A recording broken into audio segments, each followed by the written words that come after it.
Hello बच्चों, let's read this question. Two circles in the first quadrant of radii r1 and r2 touch the coordinate axis.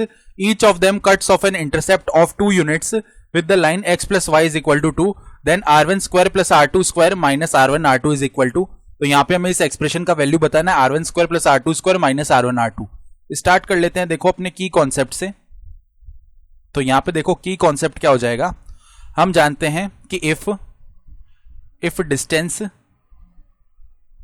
Distance of line ax plus by plus c is equal to 0 from point x1 comma y1 is d. तो यहां पे अगर हम d का value लिखना चाह रहे हैं वो क्या आ जाएगा, modulus of ax1 plus by1 plus c whole square upon में root of a square plus b square, ये आता है. ठीक है. तो अब देखो क्वेश्चन में बोला क्या गया है, दो सर्किल है फर्स्ट क्वाड्रेंट में. तो हम इसका अगर डायग्राम बनाना चाहें, मान लो कि ये हमारा क्या हो गया, वाई एक्सिस हो गया इस तरीके का. ठीक है. और यहां पे हमारा इस तरीके का हो गया एक्स एक्सिस. तो हम क्या कर रहे हैं, एक ही सर्किल बना रहे हैं क्योंकि यहाँ पे आर यानी जो रेडियस है उसमें क्वाड्रेटिक बनेगा तो उसका एक रूट r1 हो रहा होगा, एक r2 हो रहा होगा. ठीक है. तो हम एक ही सर्किल बना के इसको हम समझ सकते हैं. मान लो ये हमारे पास इस तरीके का सर्किल आ रहा है. ठीक है. और ये इसका सेंटर है और लाइन x प्लस वाई, कौन सी लाइन है देखो, इसको L बोल देते हैं लाइन को, x प्लस वाई 2 को उस तरफ लेके गए -2 इज इक्वल टू 0. तो ये जो लाइन है मान लो इस तरीके से जा रही होगी. ठीक है. ये हमारी लाइन की इक्वेशन हो गई, L लाइन है ये, जिसकी इक्वेशन है x plus y -2 is equal to 0. तो अब ध्यान से देखो यहाँ पे क्या हो रहा होगा, क्योंकि ये जो है कोऑर्डिनेट एक्सिस को टच कर रहा है ना सर्किल, तो इसकी रेडियस अगर हम r लेते हैं तो इसके सेंटर के कोऑर्डिनेट्स r, r हो जाएंगे ना. ठीक है. फिर यहां पे मान लो इस तरीके से एक परपेंडिकुलर ड्रॉप हो रहा है. ठीक है. और ये जो कंप्लीट है ये r डिस्टेंस है, यहां से यहां तक भी r डिस्टेंस है. ठीक है.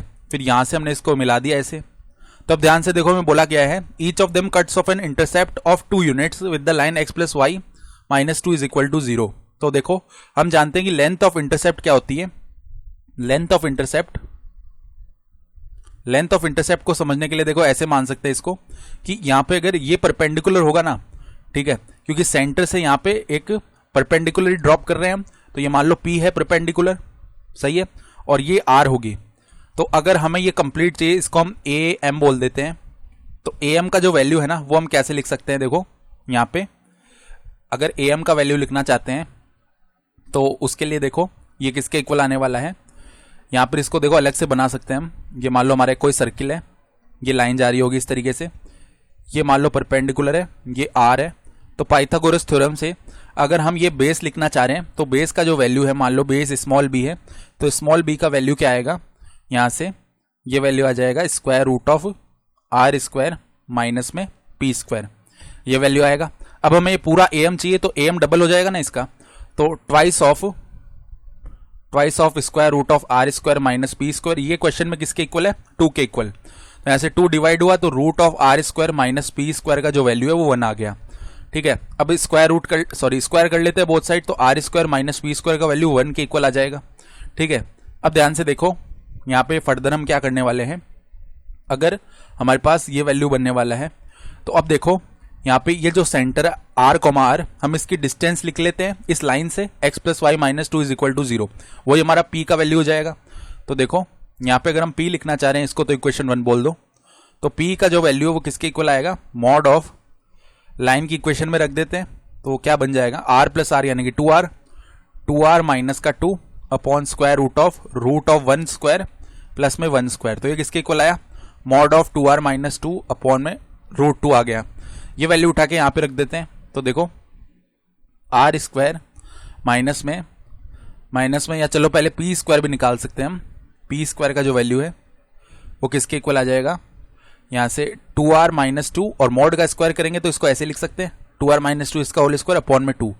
अब यहां से हमने क्या किया, बाहर निकाल लिया 2 के स्क्वायर को, यानी 4 बाहर आ गया, r माइनस 1 का होल स्क्वायर अपॉन में 2, यानी ये वैल्यू बन गया 2 मल्टीप्लाई में r माइनस 1 का होल स्क्वायर.